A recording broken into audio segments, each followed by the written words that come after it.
Should you paint or should you not paint your house if you're thinking about selling? All right, today's video, I've got some great real life situations for you that I'm gonna go deep into some of these questions that you have that are too difficult for you to ask anybody because you don't have that relationship with any agents out there. I'm gonna give you the insights, I'm gonna give you the real stories, and I'm gonna show you exactly what you should be doing to get your home ready to sell. So this person is asking me if they should paint their home, which they think is yellow, because as I've talked about, you really don't want yellow in your home. It looks a little dated right now. Yellowish is okay. Something that's neutral. Bright yellow is different than kind of a muted yellow. And so this is one of those homes that has kind of a yellowish color on it. Now, as we go through these, you can see the color shifts depending on which room you're in, and that is because of the lighting. So these photos were taken probably just with a regular camera phone, and you can see it looks a little yellow green. So it's very hard to tell exactly what color that is, but I'm going to guess that it is going to pull a little bit too yellow. However, there is a way to fix that, and I've had a lot of homes where they've been kind of yellow, and I've gone in and I've actually adjusted the tone and the color in the pictures to tone it down a little bit, because this color yellow I don't really see as being offensive in any way whatsoever. It's kind of neutral. So I would say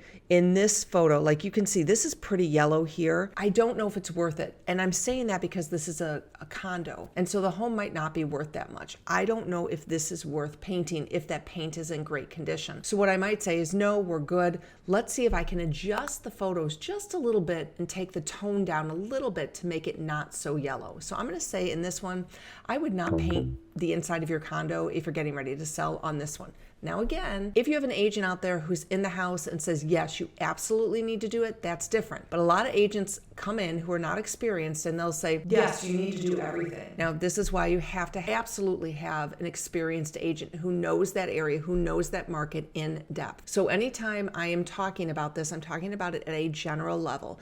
If your agent comes in and is very experienced and gives you something that is counter viewpoint to what I'm saying, I'm going to say lean into that agent, because that agent is going to know more about your specific market than I am. And also, going into this house is different than looking at it on photos. So make sure you get an experienced agent. Experienced agent means somebody who's sold really pretty much more than 150 homes in the last 5 years. That's kind of what I look for. I usually look for somebody who's definitely been in business for over 5 years as well. So just keep that in mind as you're looking for your agent. I have a Facebook group. Yep. It is a Facebook group filled with people just like you, homeowners who are thinking about selling their homes, whether it's in a month, 2 months, 5 months, 5 years, 10 years. It is for homeowners who want to make sure that they are coming out ahead when they go to sell their home. It's free to join, and I make sure that I try and answer every single post that's in there. So if you have a question, you're going to be interacting with me. Now, the community is a great community. We have people who are posting in there about their homes going on the market, trying to look for support, sad things that might have happened, or questions that they really have that they just cannot turn to anybody else to do. So make sure you join the Facebook group. But let's go ahead and get into some of these questions that I've been answering that I want you to know about. So the next question I'm going to get into, I think this was a really good post in the Facebook group, and it's about pricing kind of. So she's been to loads of open houses in the area, mainly to suss out the local agents. Some need their license revoked. I would agree that's probably true. Now she is down in Australia, so we are worldwide, a worldwide channel, which is awesome. So this one agent that we used to buy the house with 20 years ago was going to be a major contender to list with, but lately we've noticed a reoccurring theme. Now, if you watched my last video, this is exactly what I was talking about. Is I've had agents that I've referred out to people, to sellers, and the seller will say to me, that agent has had that house on the market for like 2 years. I don't want to use that agent. The listing agent is going to get the brunt of the criticism if a home is on the market a long time or there's something going on with it, when in reality, many times it's truly up to the seller. So what this person says is they list a house for generally around $1 million, give or take a few hundred. 2 weeks later, they advertise a reduced price. Generally, this is about 150 to 200 less than the previous listing. Property generally sells in a week. So my question, are they listing at a higher price to get the listing and then pushing for a drop to a realistic price? Or is it a case to test the market and drop the price? Fantastic question, and I love this. The reason I love this question is because there are two ways of looking at this. If there was an overpriced listing in your area by like $100,000 or $200,000, and then that price does not come down, that most likely, there's one of two reasons, is either the agent is inexperienced and didn't put the correct price on the home, or the seller is completely adamant that that's the price they want, and that agent is not able to get that seller to understand the price reduction. So usually if there is a home that is way overpriced, that's been sitting on the market for a long time, there's a good chance that that agent is just not super experienced, because a super experienced agent, first of all, is not going to take an overpriced listing with that, and is going to be able to have the conversation with the seller to explain the harm that you're doing in keeping that overpriced for so long. If a home is overpriced for a long time and it's sitting on the market, it's probably the seller that wants that price, but then the agent is not able to get the seller to understand the significance of reducing the price. Not always, but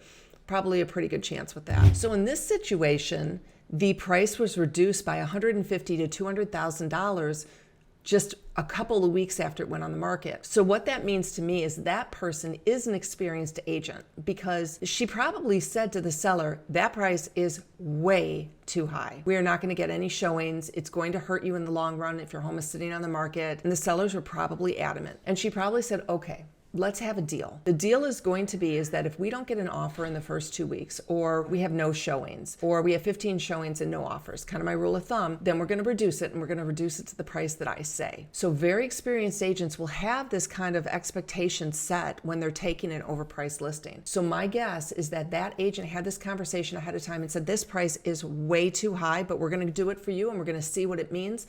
And I could be wrong, because listen, I've been wrong sometimes about this stuff before, but that is probably why that agent was able to get a huge price reduction right out of the gate. So that is probably an agent that I would trust. An agent that can get a price reduction for $150,000 to $200,000 in the first 2 weeks of listing that property knows how to explain to the seller and probably knows what the market is doing.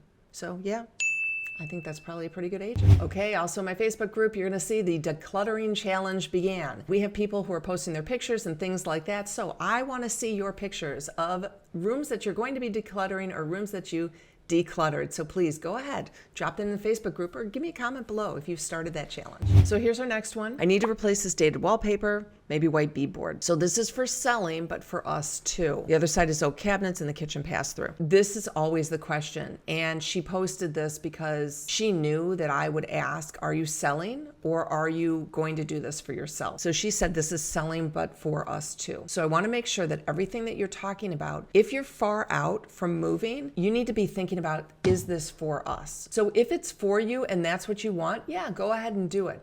But if you were thinking of selling, I want you to do the easiest, cheapest thing that you can do. And the easiest, cheapest thing to do in that situation is just to remove that and then paint it all one color. That's what I would say is easiest. But if you want to do something for you and you think you'd like that, I think that's probably good. And I think it might be something that you might like. So this one is up to you depending on when you're thinking of selling. Okay, I really like this one because I saw this and I was like, that looks fine. Updating with new faucet, light mirror paint, maybe trim work. Should I leave pedestal sink or buy 24-inch vanity? If the latter, please share any quality, budget-friendly finds in light to medium wood tones. Not our forever home, so we want to have it ready to sell when we decide to downsize. Okay, so I looked at this bathroom and I thought, well, if you want to do this for yourself, yeah, I mean, you can update that, but there's not much to update in a powder room. Like powder rooms are kind of the last thing because they're so small, people think, hey, I can update it myself. I don't necessarily love the light over this. I mean, you could go with some recessed lighting in there, but I truly would just stage this room. I'd put a nice picture behind the toilet and I'd be done and over. I think the color is fine. It's not warm. It's a kind of a cool color. So look at this. She came into our Facebook group wanting ideas on what to do to update. And I'm telling you, you really don't need to do anything. So coming into the Facebook group might actually save you money. I think it looks pretty good as is if you're selling. If you want to do it for you,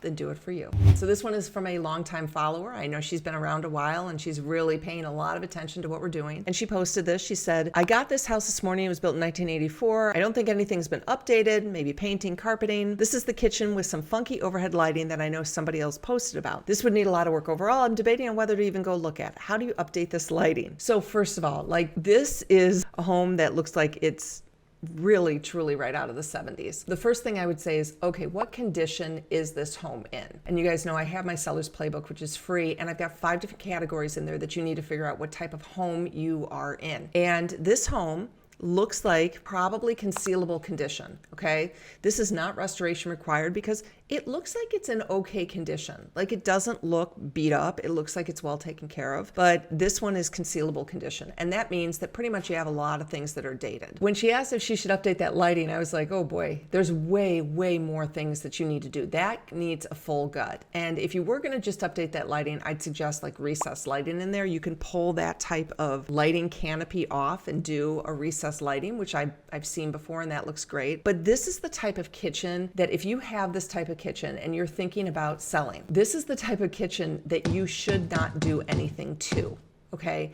Because even if you paint the cabinets, even if you replace the countertops, even if you get new appliances, you still have like that old tile, you still have old cabinetry, and to do those things is going to cost you a lot of money. So in this situation, if this is your home, I wouldn't do anything to it. And an agent who comes in and says, sure, go ahead, replace the countertops. Again, one of my very worst updates that you're going to do if you're going to sell your home, if your kitchen looks like this, okay? I don't think it's worth it. So this is why if you download the seller's playbook, you can go through and kind of see things that you need to update, things that you don't need to update. This is a full gut, but could be a great base for somebody that wants to do some work. So this could be a good one for her if she wants to do the work. Okay, so this was a question that came through that got pretty good comments from the group, but she said, we are pre-listing by about a week. My agent stager wants to show before and after photos to generate views on social media. I told her I don't like it. I asked directly, is this promoting your staging business? And she said it generates interest. So what do you think? Total big no. No, I do not like that at all. The reason I don't like this is because I always talk about this, and it's in my playbook. It talks about fake it, take it, make it. You want to fake the way the house looks, you want to take great pictures, and then you want to make the money. Now, if you are showing the before of this house, and then you're showing the after, I mean, people are going to be like, oh my gosh, that house looks terrible. They just change the furniture around or something like that. I don't know. But it does not put the home in the best light. So that agent, I do not like that. That is not a good answer. And any agents who are watching this, that's not good to do. I do not like that. Do not promote your staging business. When it closes, that would be the time to then ask if it's okay to do. And the seller may not want that either.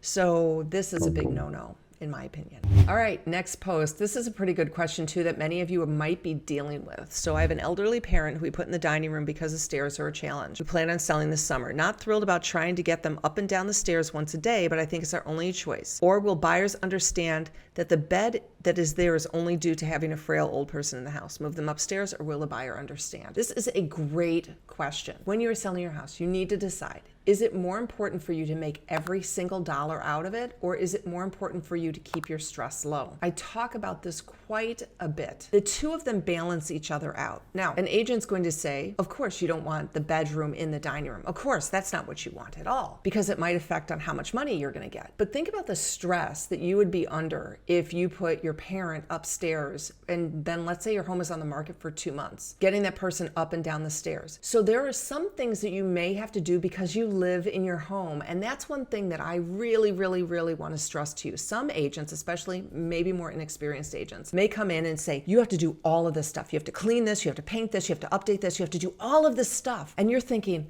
I can't, or I don't have the money, or I don't want to. I don't need a huge return. Many agents don't understand that if you don't need a huge return. So in this case, I'm going to say that if you do not need the money, you want the money, but you don't need the money, you're going to do what's best for you and your family during this time, and people will understand. Now, you're not going to shoot a picture of the dining room with the bed in it.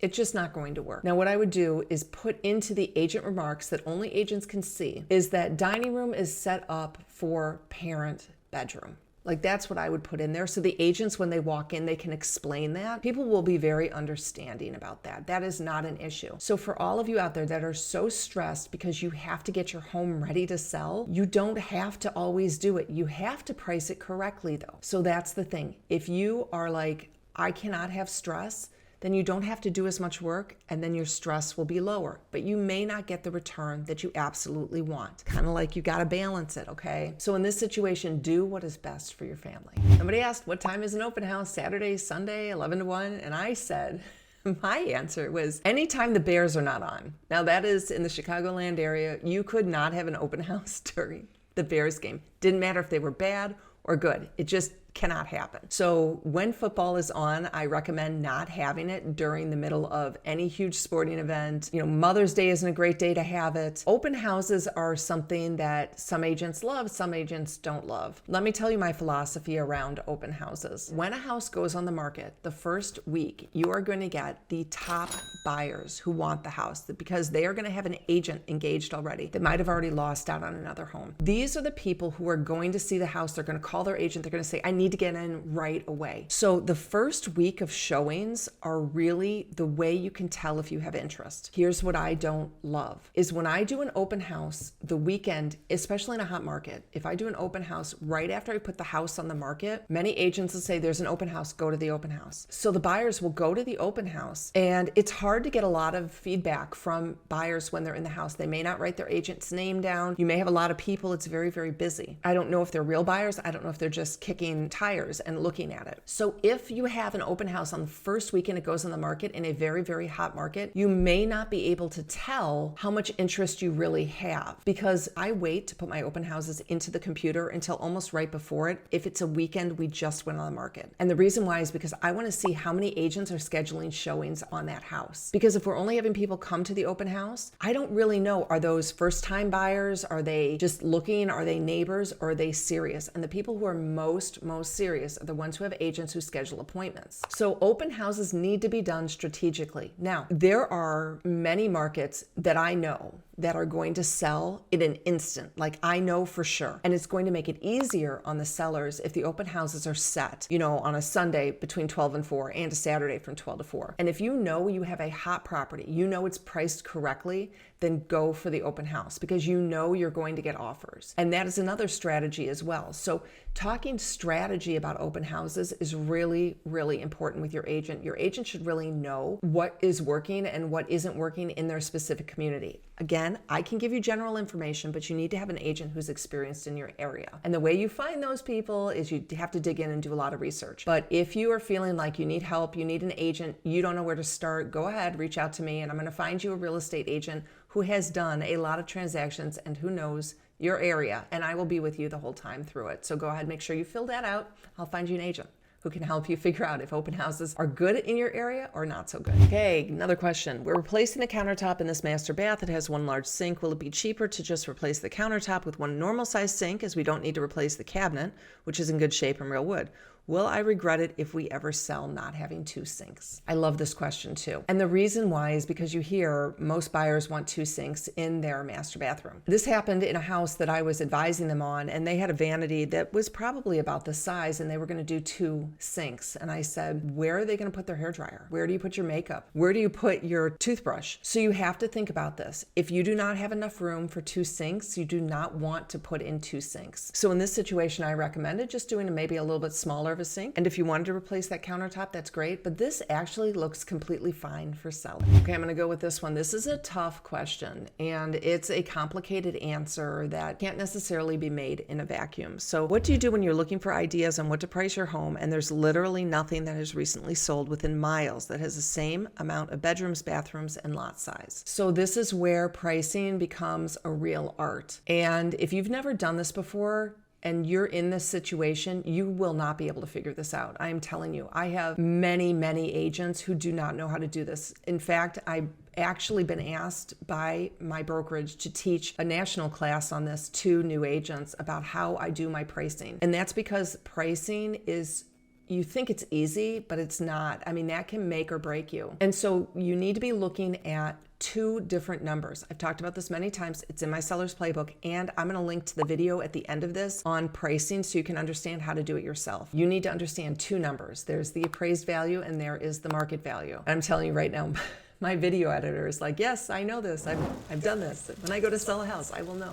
So appraised value and market value, because I say this over and over and over again. Okay, those are two numbers, and those are two different numbers. They may be very similar, but they may be really far apart. And so to get an appraised number, you have to be looking at the actual apples to apples, okay? Square footage, lot size, location, bedrooms, bathrooms, things like that. Okay, that is kind of the number that Zillow might give you, because what the number Zillow is giving you is based upon the algorithms of the homes that are active and sold, and they take into consideration kind of the other homes that are out there as well with all of those facts and data. Zillow does not take into consideration condition, and Zillow does not take into consideration if you are in a really busy road or a bad location, or you're in a really, really good location. So those are things having to do with market value. So the appraised value is just apples to apples. Go to Zillow. That probably, I'm going to guess, is pretty close to being your appraised value. I'm going to guess. Depends on if you're in a rural area or not. Now, the market value is what somebody is willing to pay you based on what they want and what you have in the home. So what is the market doing at that point? And there are lots and lots of different ways of